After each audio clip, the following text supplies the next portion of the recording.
আসসালামু আলাইকুম and welcome to my channel True আইজ।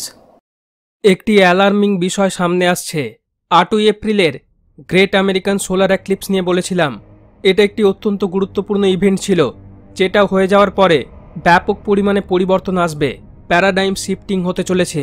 আর ঠিক সেইভাবেই সূর্যগ্রহণের ঠিক পরেই যুদ্ধের হাওয়া তোলা হয়েছে। ইরান ইসরায়েলের মধ্যে যুদ্ধ শুরু করা হয়েছে এবং তাতে আমেরিকাও ইনভলভ হয়েছে। এই সূর্যগ্রহণটি বিশেষ করে আমেরিকার জন্য গুরুত্বপূর্ণ ছিল। সূর্যগ্রহণের পথটি ছিল আমেরিকার উপর দিয়েই, যে পাথটি আমি অনেকবার দেখিয়েছি। আমেরিকার 2017 এবং 2024 সূর্যগ্রহণটি মিলে একটি এক্স সিম্বল তৈরি করে, যে এক্স সিম্বলটি নিয়ে বিস্তারিত আলোচনা করেছিলাম এই ভিডিওতে। এই সিম্বলটি ইবলিসকে ইন্ডিকেট করে, খারাপকে ইন্ডিকেট করে। এখন খুবই রহস্যজনকভাবে 8ই এপ্রিলের সূর্যগ্রহণটি যে পথের উপর দিয়ে যায় সেটি আমেরিকার 7টি নিনেভার উপরে পড়েছিল এবং একটি জোনা নামক জায়গার উপর। জোনা অর্থাৎ প্রফেট জোনা, ইউনুস আলাইসাল্লাম। আর নিনেভা হলো সেই জায়গা যেখানে তার যাওয়ার কথা ছিল ধর্মপ্রচারে, সেখানকার মানুষকে সাবধান করতে।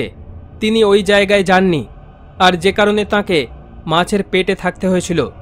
যদিও কোরআনে স্পষ্টভাবে উল্লেখ নেই ইউনুস আলাইসাল্লাম মাছের পেটে কতদিন ছিলেন, তবে বাইবেলে 3 দিন 3 রাতের কথা বলা হয়।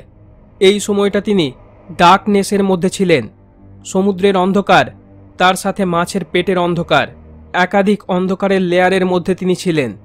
এখন বাইবেলের কথা উল্লেখ করার কারণ, শয়তান এবং তার আর্মিরা বাইবেলকে অনুকরণ করে, বাইবেলের সম্পূর্ণ উল্টোটা করতে চায়। এই কারণে তারা ইনভার্টেড ক্রস ইউজ করে।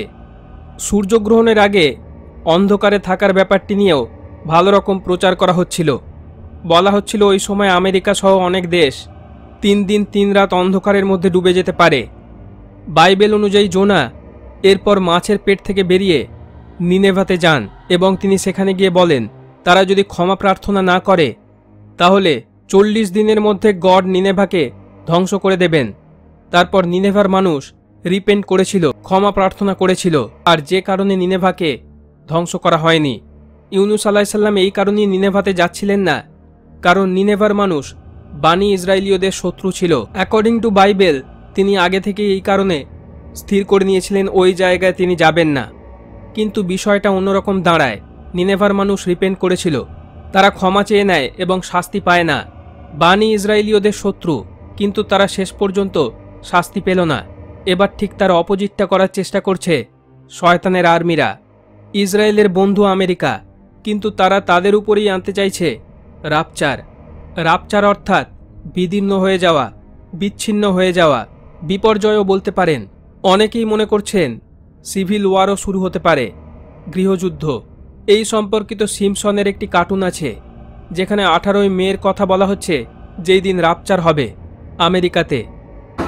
What if the rapture is coming and I haven't led a good enough life? God wouldn't spring the rapture on us unannounced. He'd send us signs like, I don't know, all the dogs getting on a spaceship and leaving. Marge is right. The rapture isn't coming. There haven't been any ominous signs. Hang on there, big fella.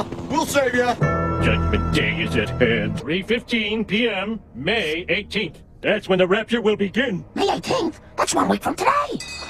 The world will end next week. Hummer, what turned you from sad drunk to mad monk? Funny story, Kent. It's the end of the world. There's one thing I gotta know. What happened to my family?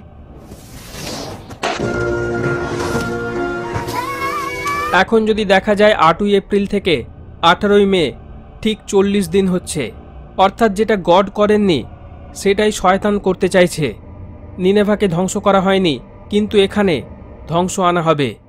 2017 এবং 2024 solar এক্লিপসের সাথে 2023 annular solar এক্লিপসের পাথকে add করলে একটি a symbol তৈরি হয়।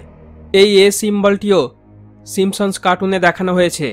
Anarchy rules, অরাজক পরিস্থিতি তৈরি হবে, নৈরাজ্য সৃষ্টি হবে, সোসাইটাল সিস্টেম ব্রেক হবে।